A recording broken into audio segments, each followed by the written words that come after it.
Di soal nomor 2, spesies dari kelompok fungi di bawah ini yang memiliki karakteristik seperti gambar di samping kecuali. Nah, jadi nomor 2 ini kita ngebahas tentang struktur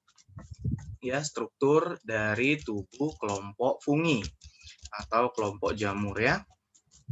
Oke.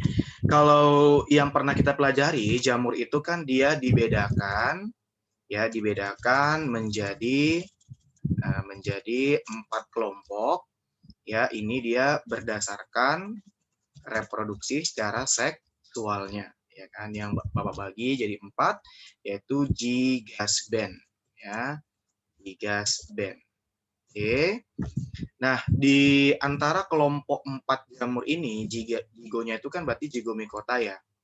Zigomikota, kemudian yang kedua ascomycota, dan yang ketiga basidiomycota, ya, basidiomycota, dan yang terakhir adalah deuteromycota. Ini adalah kelompok satu-satunya jamur yang bersifat jamur imperfecti, atau dia jamur di mana reproduksi secara seksualnya itu dia belum diketahui, ya, belum diketahui. Itu dia.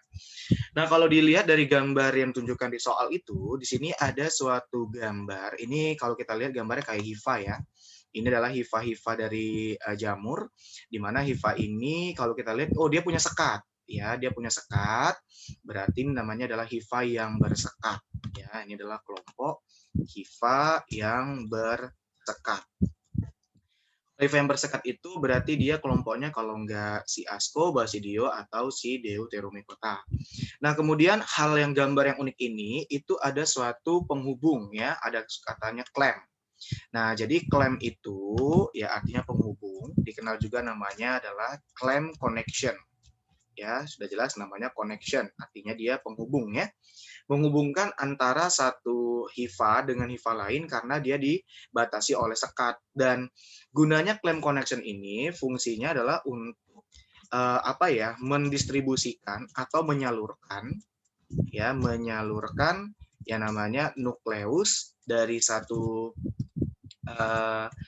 hifa ke hifa yang lainnya, dari satu sekat ke sekat yang lainnya. Nah, ini hanya dijumpai pada kelompok jamur yang ukuran tubuhnya besar, yaitu kelompok jamur Basidiomycota. Jadi ya. Nah, kalau kita lihat ya, Basidiomycotanya itu siapa aja contohnya? Nah, kita lihat di sini. Misalnya kita ambil contohnya Volvaria volvaceae, yaitu benar ya, Volvaria volvaceae itu termasuk ke dalam kelompok jamur yang Basidiomycota, ini jamur merang nama latinnya ya. Kemudian Pleurotus sp, ini jamur tiram juga benar. Kemudian Auricularia polytricha, jamur kuping, ini juga termasuk Basidiomycota, punya claim connection. Amanita muscaria, ini satu-satunya jamur yang bersifat racun ya di sini ya. Ini juga termasuk Basidiomycota. Dan yang salah di sini adalah yang E. Kenapa yang E? Karena Aspergillus wendti itu bukan tergolong ke dalam kelompok Basidiomycota, melainkan ya Aspergillus wendti itu dia termasuk ya dalam kelompok Ascomycota. Jadi dia termasuk dalam Ascomycota, jadi dia tidak memiliki yang namanya claim connection. Jadi jawabannya adalah yang E.